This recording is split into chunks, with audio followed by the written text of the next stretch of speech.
if it wouldn't have happened, then this is what I would have done. It did. Our panel participants kept it real. Really real. I think, number one, it's amazing to me how we ignore systemic racism in our community. And as a people, we've apologized for so much. But when will we stop apologizing for what we have paid for? Because the truth of the matter is we paid for this. You can always count on KBLA Talk 1580 to give it to you straight, no chaser. When you love folk, you tell them the truth. Seeking the truth, speaking the truth. We're KBLA Talk 1580, and we don't black down. Texting privacy policy and terms and conditions posted at textplan.us. Texting enrolls for recurring automated text marketing messages. Message and data rates may apply. Reply stop, opt out. Individual results may vary. Consult a doctor prior to use. If you've struggled to lose weight in the past, this important message is for you because you could lose as much as 50 pounds or more with Zelfie. Zelfie makes it easy and affordable to get weight loss treatment 100% online. Zelfie providers can prescribe FDA-approved GLP-1 weight loss medications clinically shown to help people lose weight like Wegovy, Zepbound, and others. Plus, help get the medication covered by insurance so it's as little as $0 a month. The doctors are super helpful, and the meds have been a game changer. It's the first program I've had success with. Before Zelfie, I was unable to lose weight, even though I was eating healthy and exercising 6 days a week. Zelfie helped me not only lose weight, but I feel so much better. Text GOAL to 200-300 to get started today with Zelfie and see if weight loss medications like Wegovy or Zepbound are right for you. Don't wait. Text now for a link to your exclusive offer. Text GOAL to 200-300. That's GOAL to 200-300. GOAL to 200-300. KBLA Talk 1580. We've got a lot to talk about. KBLA Talk 1580 reminds you that we keep us safe. Every girl deserves a chance to shine. That's the belief behind Forgiving for Living, Inc. Since 1999, this organization has been empowering at-risk girls ages 13 to 18, helping them overcome behavioral and mental health challenges. Founder Wendy Gladney's personal journey inspired the mission to give girls hope and purpose through the power of forgiveness. Through their ambassador program, workshops, and annual conference, Forgiving for Living has touched over 3,000 young lives, providing mentoring, life skills, training, and tools for building self-esteem and confidence. You can make a difference. Visit forgivingforliving.org to donate, volunteer, become a mentor, or find help for a young girl in need. Forgiving for Living, Inc., building brighter futures for young girls. Visit forgivingforliving.org today. This is a community call to action from KBLA Talk 1580. We have no permanent friends or permanent enemies. Only permanent interests. As we effort to build a more perfect union. You are listening to and streaming A More Perfect Union on KBLA Talk 1580. I'm Dr. Nii-Quartelai Quartey, and just yesterday, if you were listening to the Tavis Smiley show, you might have heard me reporting live from the Capitol Rotunda as Reverend Barber was being detained by Capitol police officers and journalists were being pushed out of the Capitol Rotunda. For those of you that aren't up to speed, take a listen to this live report from yesterday for the Tavis Smiley show.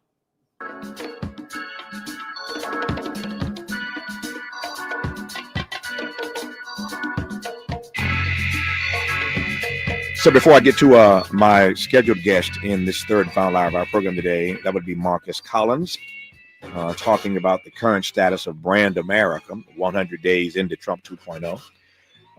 What is the value of our brand around the globe? And after Marcus Collins, we'll talk to Ron Gooden, a black man, professor, in fact, living with an Alzheimer's diagnosis. So a full hour here in our third and final of the day. But let me go straight to Capitol Hill with my colleague, Nii-Quartelai Quartey. On my home station in LA, KBLA Talk 1580, he hosts his own program called A More Perfect Union. He is also our White House correspondent, but at the moment, he is on Capitol Hill with an update on what is happening to our friend and brother, the Reverend Dr. William Barber. As you know, he is the founder of Repairers of the Breach, a friend of this program on here many times, but he is one of the great moral leaders in our country today. He has taken up the mantle of continuing to organize poor people in the vein of the greatest American I think we've ever produced, Dr. Martin Luther King Jr. So I have great regard and great respect for the Reverend Dr. William Barber, who I am told is right now in custody. As I said in our last hour, there'll be many people having their say on the 100th day of Trump 2.0, and leave it to William Barber, as he always does, to speak up on behalf of the poor and the way they have been maltreated in this first 100 days. But Nii-Quartelai Quartey, tell me what you know. First of all, where are you? And then tell me what you know. Hi, Tavis. I'm here in the Capitol Rotunda across from Emancipation Hall. How's that for irony? Yeah. Where the entirety of the Capitol Rotunda was briefly shut down due to a civil protest, really protest by prayer, led by Reverend Dr. William Barber. Mm-hmm. So tell me what happened. As I understand it, they had a press conference at the Supreme Court, and then they marched to Capitol Hill. They arrived at the Capitol and were arrested. That's what I know broadly, but give me some more detail if you can. Sure. Well, Tavis, as you know, Reverend Dr. William Barber's organization, Repairers of the Breach, had organized a coalition of folks who came out this morning on the steps of the Supreme Court to talk about the high moral stakes of the policy battle that is raging here in Washington related to the budget that is currently being considered in the House. Mm-hmm. They believe it's an immoral budget, a budget that includes a framework of cuts at least 1.5 to $2 trillion in spending. Anybody we know that relies on lifelines like Social Security, Medicare, and Medicaid, beware. There may be an $880 billion cut to Medicaid alone. And so Reverend Dr. Barber and company launched Moral Mondays. Every Monday, they intend to be out here at the Capitol featuring real people stories, people who are impacted in real time by these budget cuts. This morning, we heard from a number of federal workers who were the victims of these mass firings. And we heard them not just share their story, but talk about what is at stake for the American people and how this does not serve American taxpayers. I witnessed Reverend Dr. William Barber walk from the Supreme Court, the steps of the Supreme Court, across to the Capitol, mm-hmm. through the Capitol to the Capitol Rotunda. Now, Tavis, you know that Reverend Barber is physically disabled. That's right. Reverend Barber walked using 2 canes from the United States Supreme Court to the Capitol Rotunda. While in the Rotunda, he and a core group of faith leaders led a prayer. Led a prayer inside the Rotunda. There was no ruckus. There was nothing that was disorderly about it. There was a Capitol Police officer that walked up and gave him a warning. He says he gave him 3. I heard 2. Mm-hmm. After the supposed 3rd warning, I see other officers appear with zip ties. And this is something I've never seen before, Tavis. They pushed out not just the staff that was in the Capitol Rotunda, but we, the members of the press, they pushed us all the way out of the Rotunda, down the stairs. A number of my colleagues in the press corps have never experienced anything like this before. It doesn't just look like and feel like a threat to the freedom to protest, freedom of speech, but the freedom of the press. And as you know, over the course of the past 100 days of the new Trump administration, these have been growing concerns in our country. Yep. For those of you who know anything about the history of Reverend Barber, he's from Indianapolis and I'm from Indiana, so we're homeboys in that regard.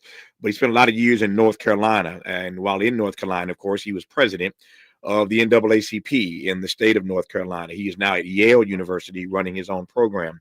But while in North Carolina as head of the NAACP, he started these Moral Mondays there. And it became a huge thing in the state of North Carolina. They were at the state capitol every Monday protesting. And so he's taken that frame of these Moral Mondays and now applied it toward what's happening in Washington. And as the Nii-Quartelai said, they intend to show up every Monday and have their say about the issues that are impacting poor people in this country. Dr. King famously said that budgets are moral documents. That's King for you. Everybody quotes it. They don't give Martin the credit for it. Budgets are moral documents. You can say what you say, but you are who you are. When you put your budget on the table, we clearly see what your priorities are. And so that's what Reverend Barber and others, other faith leaders are protesting, the impact that this budget is going to have on everyday people, indeed poor people. Nii-Quartelai, so my understanding is that he is in custody at the moment. Have they taken him away from the Capitol already? The last time that I laid eyes on Reverend Dr. Barber was as they were pushing us out of the rotunda. Yeah. There were zip ties in the hands of the Capitol Police. They shut the doors. They wouldn't even let us film from outside the rotunda. They closed the doors to the rotunda. So at this moment, Tavis, we have not seen or heard Reverend Dr. Barber. Again, I would remind you that Reverend Dr. Barber is physically disabled. Yeah. And there's no sign that based on the hostility that we felt, that these Capitol Police officers didn't seem inclined to treat him with the respect and care he deserves. We talked earlier to Katrina Vanden Heuvel, and we started our program in the first hour and the second hour playing a clip of Scott Pelley last night on 60 Minutes talking about the resignation of Bill Owens as executive producer for the pushback they felt trying to do their job at 60 Minutes covering this administration. It's one thing to arrest Reverend Barber and other faith leaders. It's quite another to push the press out of the room, not allow the press to cover it. That's why Nii-Quartelai keeps putting his finger on that point. This is what you're getting in Trump 2.0, that the press now is being denied access to cover stories of critical importance. I can assure you, if you're listening in LA, where I sit right now, Dr. Quartey will have more of this on his program today, and I suspect we'll get to it tomorrow on my national program when we have more details about what happened and the condition of Reverend Barber. For now, though, I thank my colleague Nii-Quartelai Quartey for jumping here to give us the update on what we know at this hour. Nii-Quartelai, stay safe, and we'll be listening to your program later today, my friend. Thank you, Tavis. And so that was the conversation with Tavis as it was happening on the Capitol. Now take a listen to Reverend Barber giving an exclusive interview to Tavis just earlier today. This is the first that we're hearing from Reverend Barber following that arrest in the Capitol Rotunda. Take a listen. Tell me about yesterday. What happened? Well, we launched, first of all, Moral Monday in D.C. and at the Capitol.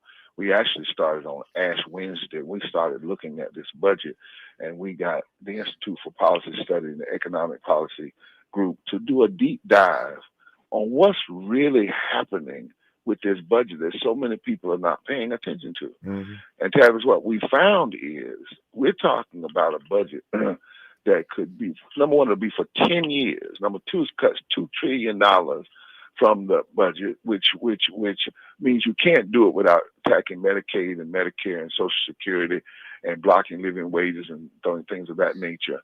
And that it very well could be because the Congress, the House particularly, they're trying to use the resolution process, which means they only got to get 51 votes. So here we are, and it could impact. Let me give you some numbers before I talk about exactly what happened. If this budget goes through, it would cut $800 billion from Medicaid. $800 billion. That means that it would cut 36 million of the 71 million people on Medicaid would be impacted. You're talking about disabled people. You're talking about children. You're talking about older people. You're talking about people in nursing homes. You're talking about rural hospitals that will be undermined because of the lack of funding.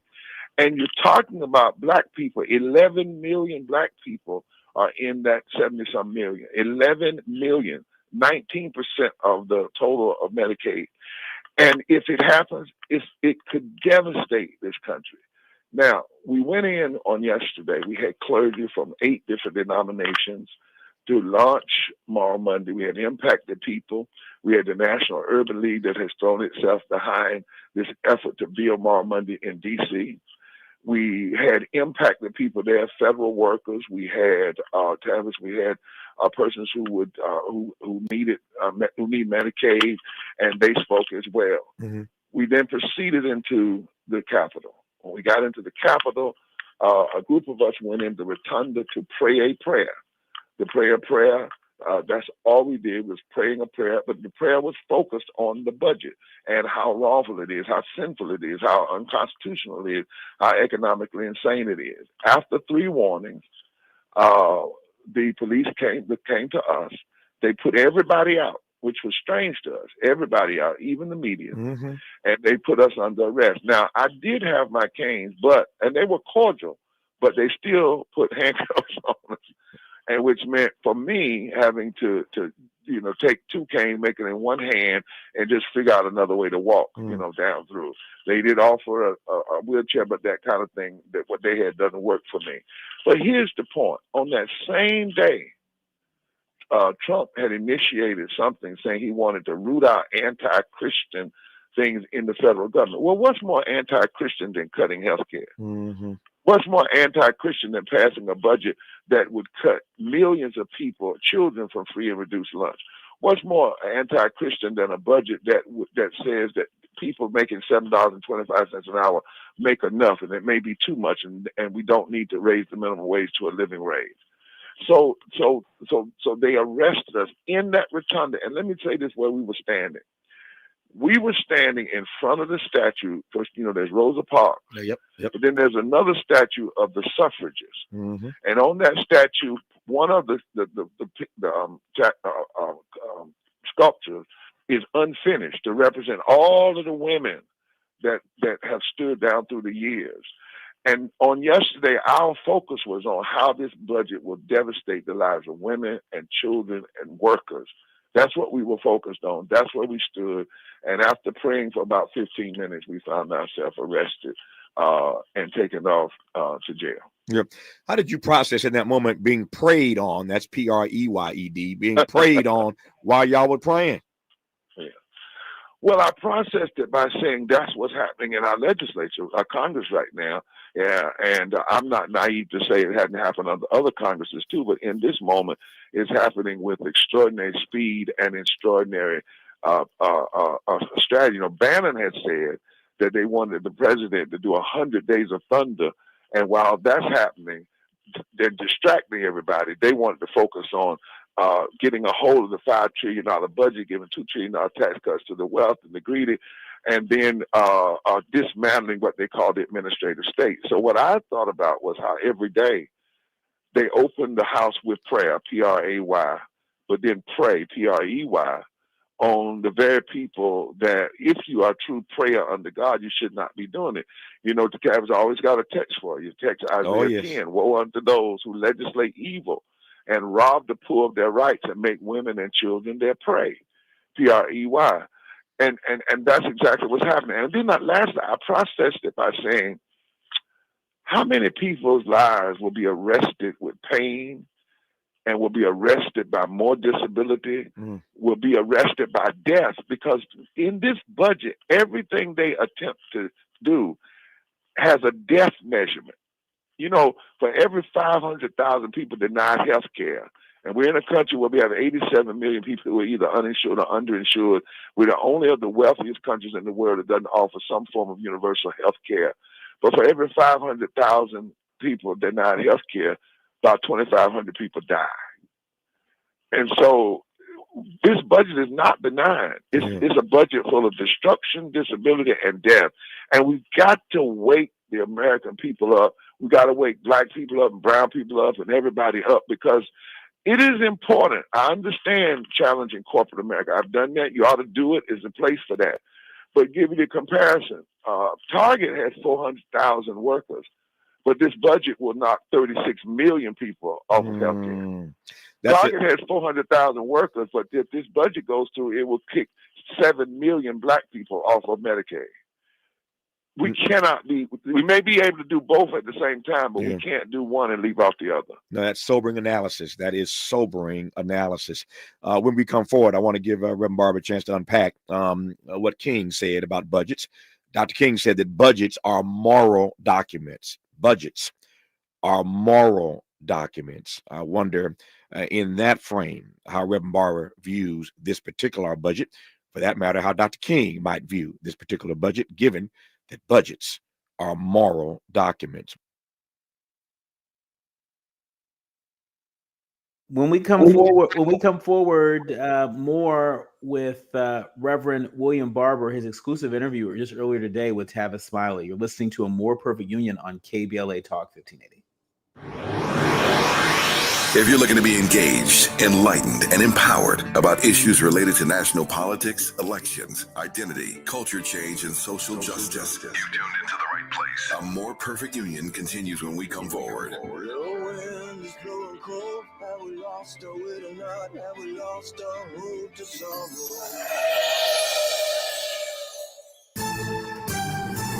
I'm Amber Payton with 4 Things You Should Know with BIN News. Rapper Nelly is praising President Trump's first 100 days and stressed unity before his Stagecoach performance. He defended performing at Trump's Liberty Ball, saying he respects the office.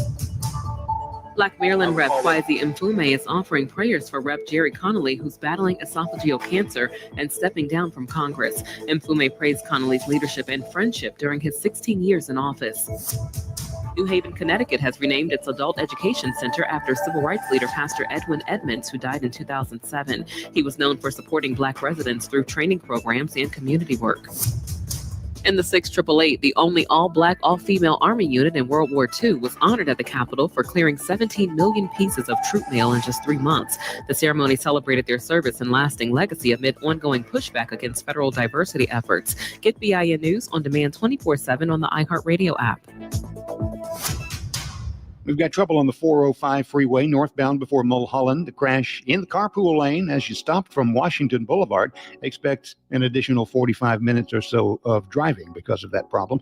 Mid-City on the 10 eastbound before National. Right shoulder crash and you're slow from 20th Street, delaying you about a half an hour or so. In Pacoima, broken down car on the 118 eastbound at the 5. It's in the left lane. Stop and go from DeSoto. Joe Buck and John Smoltz welcoming you back to the City Center Convenience Mart. Uh-oh. She's looking at the cigarettes, but she just grabs the gum off the counter. Stand Up to Cancer and Rally want you to reduce your risk for cancer. Go to takeahealthystand.org. Is this the This is the KBLA Sports Minute with Ray Richardson. Critical game for the Clippers tonight in Denver. It's game 5 of their first round series against the Nuggets. The series is tied at 2 games apiece in the best of 7. Clippers coach Ty Lue needs to come up with something in his game plan to deal with Nuggets center Nikola Jokic. In the 4 games, Jokic is averaging a triple-double, 28.5 points, 13.5 rebounds, and 10.8 assists. The Clippers have no players on their injury list, which means Kawhi Leonard is healthy. The Clippers will not get past the Nuggets without Leonard. Leonard has been brilliant in the series, averaging 26 points and shooting 56%. 7 p.m. tip-off tonight on TNT. Shaquille O'Neal has agreed to become the general manager at Sacramento State University. Shaq will help run the school's men's basketball program. Shaq's son, Shakir, transferred to Sac State from HBCU, Florida A&M. No debates, no speculation, just the info you need. That's your KBLA Sports Minute. I'm Ray Richardson. More news, opinions, and conversation when we come forward on KBLA Talk 1580.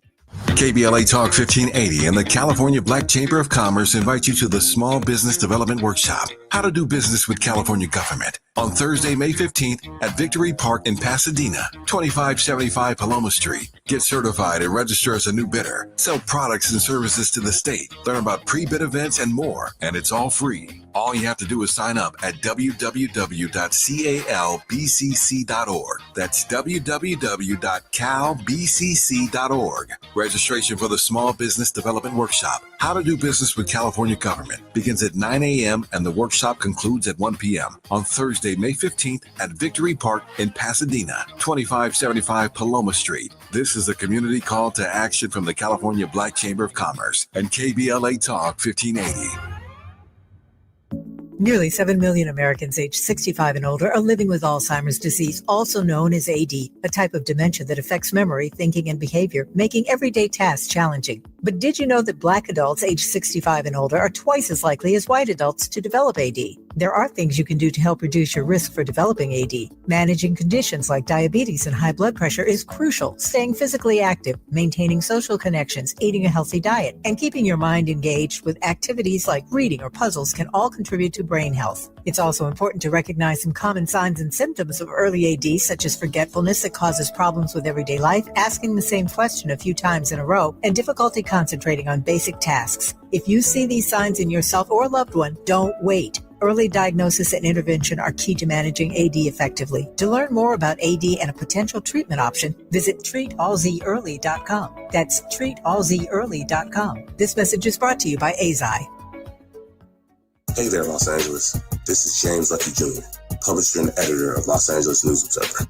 Are you hungry for news that matters to you in the African-American communities of Los Angeles? Well, buckle up, because we got the scoop you've been craving. Stay in the know and never miss a beat with our free weekly publications conveniently available near you. Or hop on the digital wave and become an exclusive subscriber at OGNSC.com. Don't forget to join the party on Instagram and Twitter at OGNSCINC for behind-the-scenes access and sizzling updates. No more FOMO. Let's stay informed, connected, and empowered together.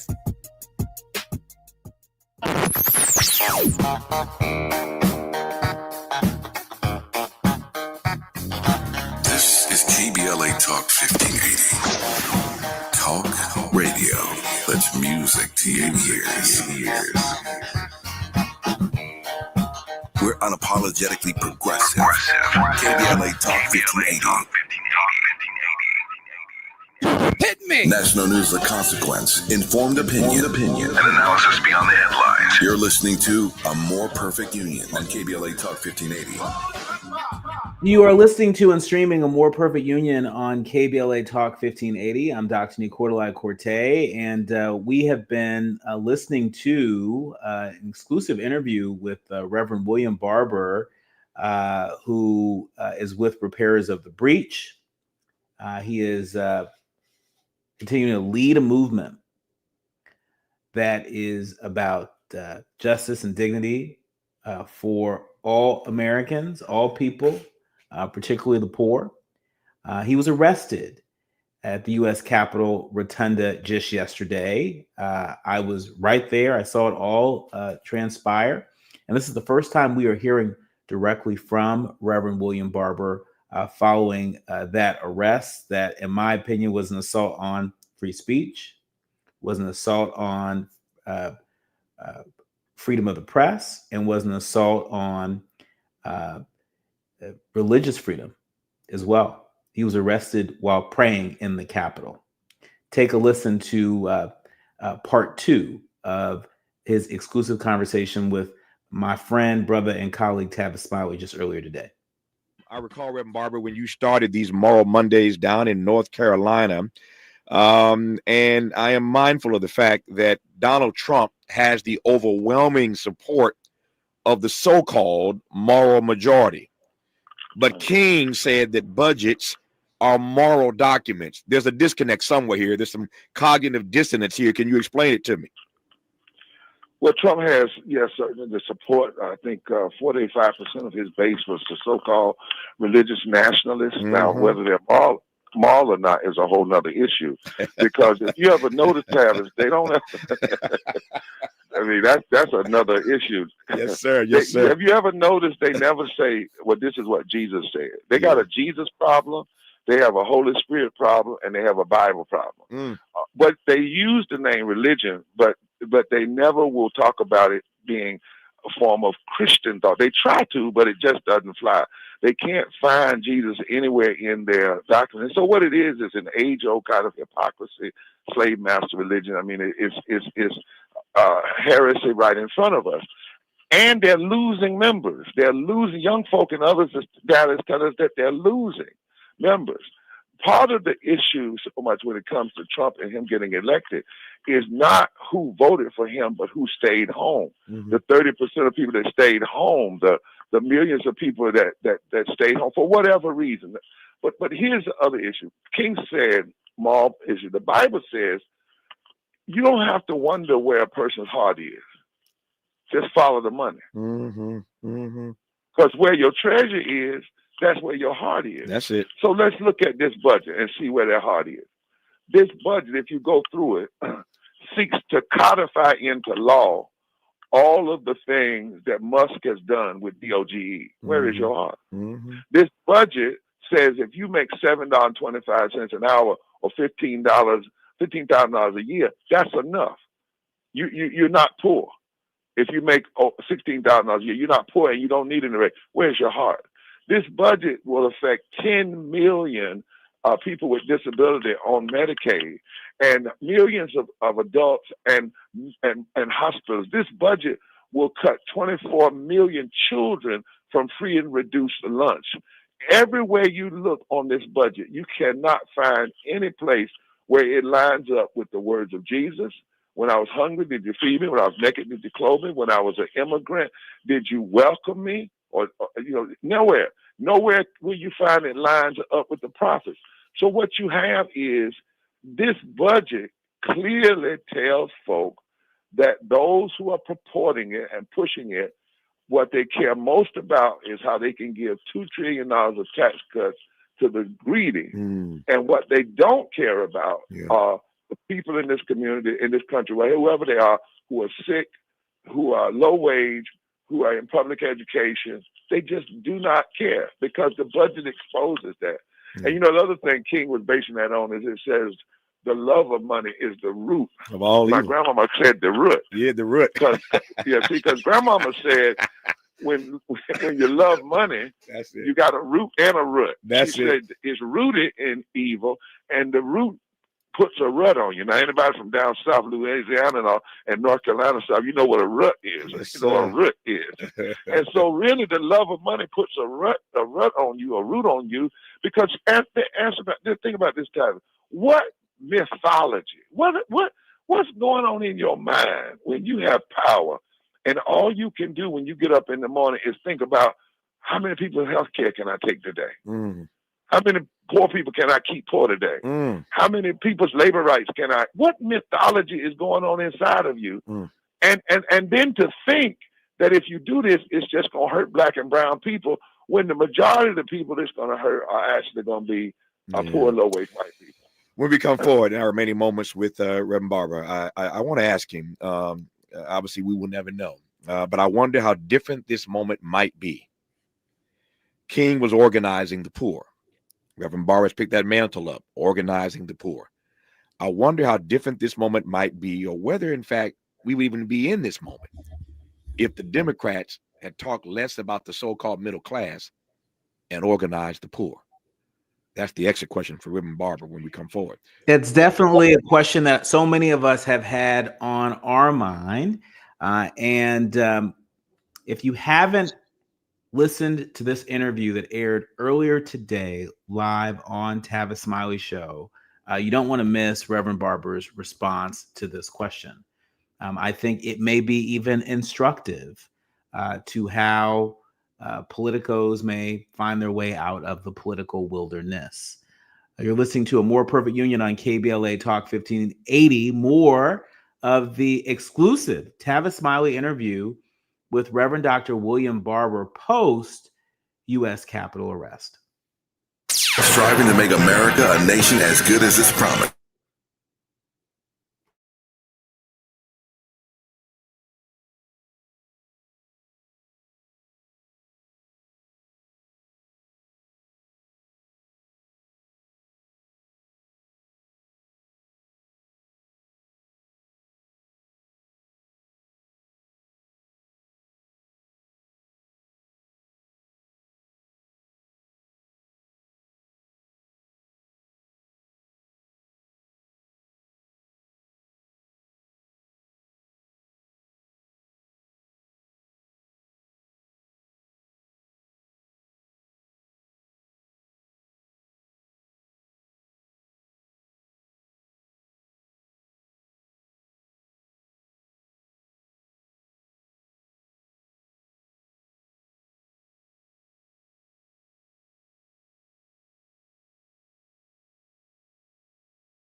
For details. KBLA Talk 1580. We've got a lot to talk about.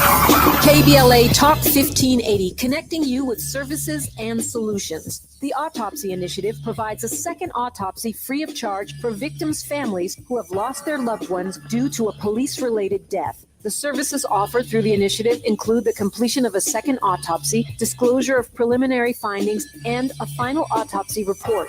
A police-related death is when an individual is harmed by police officers using deadly force, which results in an individual's death. Police-related death includes in-custody deaths, including those that arise during contact with law enforcement officers during arrest, pursuit, booking, transport, or incarceration. The Autopsy Initiative has a team of board-certified pathologists on call. An autopsy request may be completed by anyone with a close relationship with the victim, which may include the victim's spouse, partner, relative, close friend, or lawyer. To request a free second autopsy for a victim of police violence, please visit knowyourrightscamp.com. That's knowyourrightscamp.com. Then click on Autopsy, then click on Request. At KBLA, we believe in justice for victims of police violence. We say their names, and we don't black down. This is a community call to action from KBLA Talk 1580.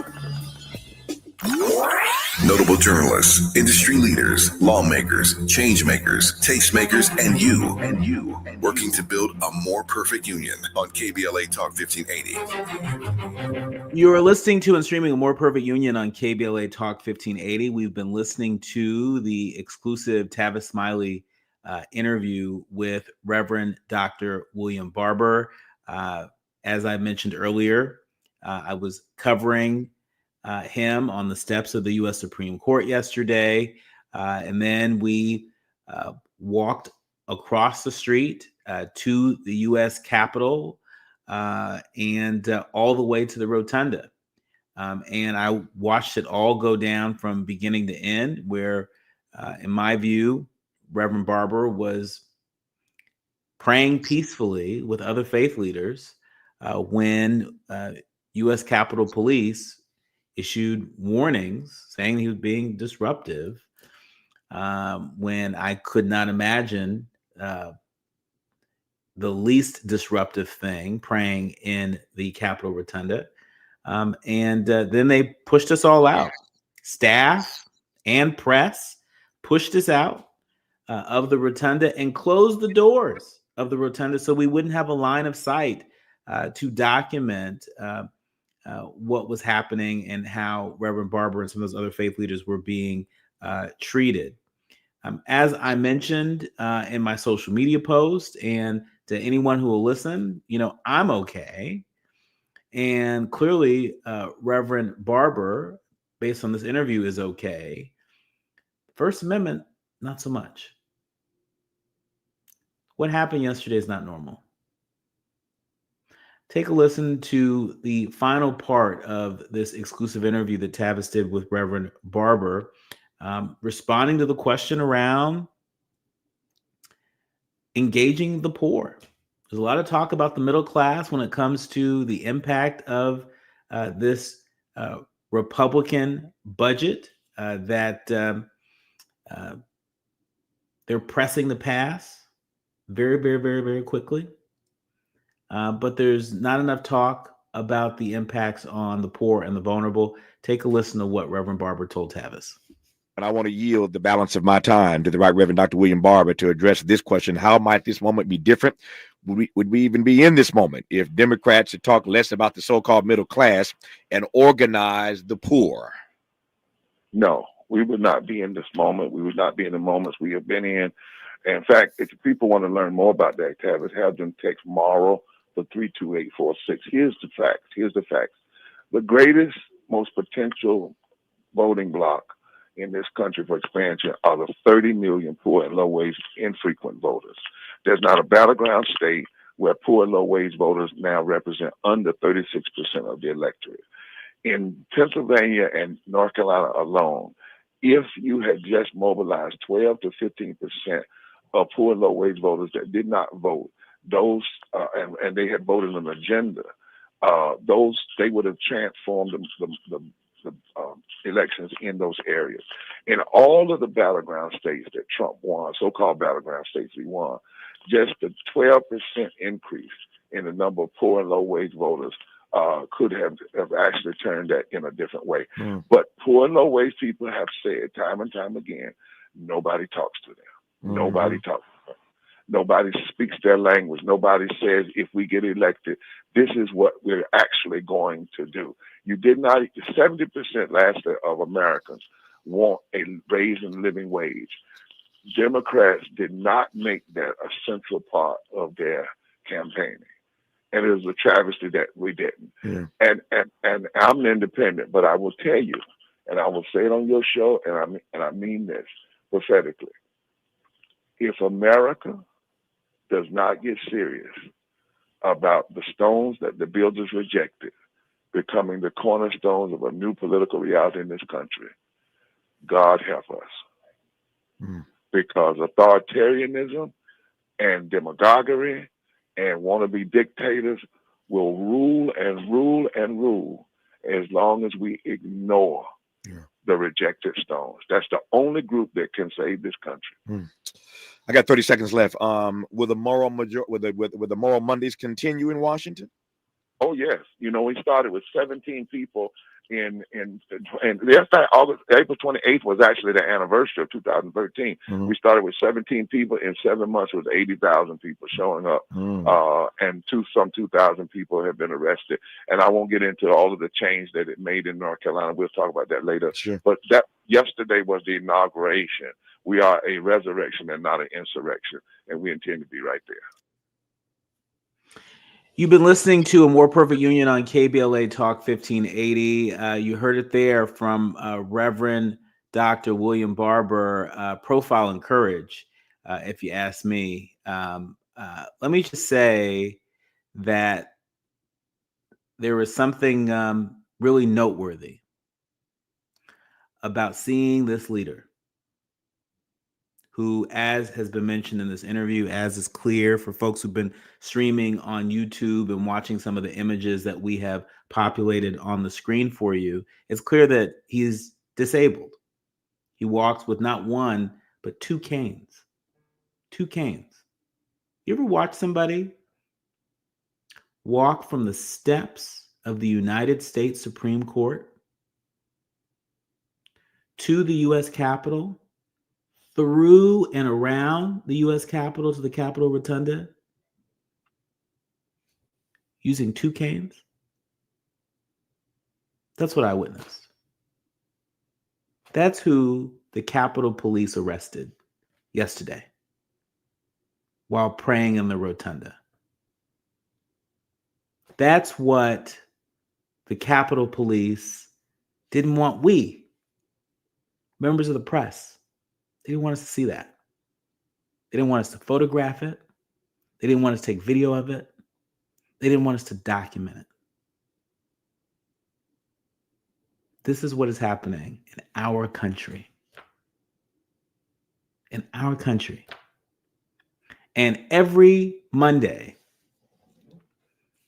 Reverend William Barber's group, Repairers of the Breach, and a host of organizations that they're in coalition with will gather at the U.S. Capitol every Monday. They're calling it Moral Mondays, to call attention to what they believe is an immoral budget, calling attention to its impact on women and children and folks across our communities. And what I want to acknowledge, because I think it's important, and I think a number of organizations have struggled to do it well, they're not passing the mic to elected officials to come and speechify. They are passing the mic to impacted individuals to testify. We got a glimpse of that just this past Monday on the steps of the Supreme Court, where we heard former federal workers who've been fired because of Doge. We heard from a budget analyst that was in the National Oceanic Organization, NOAA. We heard from the vice president of the I have his card right here. Otis Johnson Jr., the National Vice President of the American Federation of Government Employees. We intend to do our part to elevate these voices, to cut through the noise, to cut through the BS, to cut through the spin. We're going to do our part to make sure that you can hear directly from the folks that have served in our government and have been pushed out of our government. We're going to hear from these impacted individuals in the weeks and months ahead. But I wanted to take a minute to also say we see you and we hear you and we appreciate you, our community of leaders, learners, and listeners joining us online, streaming this on YouTube. Selena Ricks, Morris Phillips, we see you and appreciate you all, coming here every day and sharing your thoughts in the chat. You are, you're right. We got some work to do. We got a lot of work to do.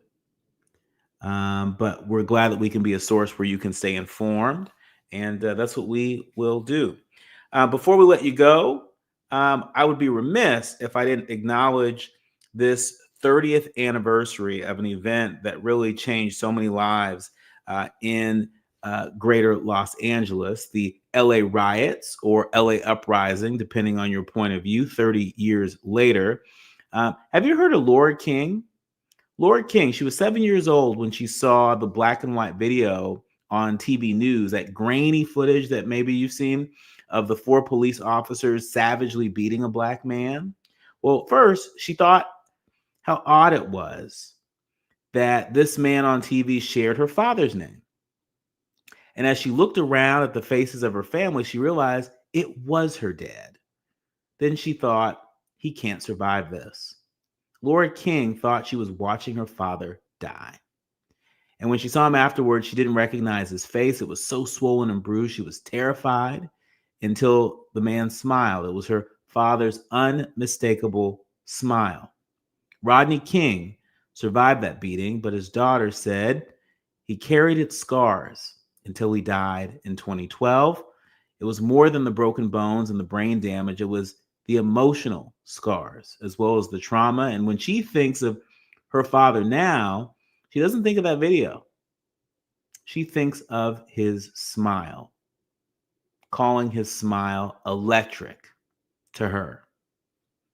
Laura King spent the weeks leading up to the 30th anniversary of the 1992 uprisings, running from interview to interview, trying to honor her father's memory and support the foundation she runs that bears his name. She learned early that she could never escape the events set in motion. That night her father was beaten, and long ago she stopped trying. 13 days after police beat Rodney King, there was another grainy video capturing the horrific act of violence. It was one from inside the Empire Liquors, capturing Korean-American grocers, shooting a 15-year-old Latasha Harlins in the back of the head. There is trauma that was experienced and trauma that folks are still processing. This is not everybody lived happily ever after story. No, this is the struggle continues. And we want to take a moment to acknowledge all of the lives that continue to be impacted by the 1992 LA riots. You've been listening to and streaming A More Perfect Union on KBLA Talk 1580. We'll have to leave it there. My thanks to the entire village that helps us produce the show each and every day. Our executive producer, Tabitha Smiley, our sound engineer, Andy, our show producers, Faraji, Kim, and Art, and of course, each and every one of you, all of our leaders, learners, and listeners. Remember, don't panic, organize. Do what you can from where you are with what you have, but by all means, do something. You've been listening to A More Perfect Union on KBLA Talk 1580.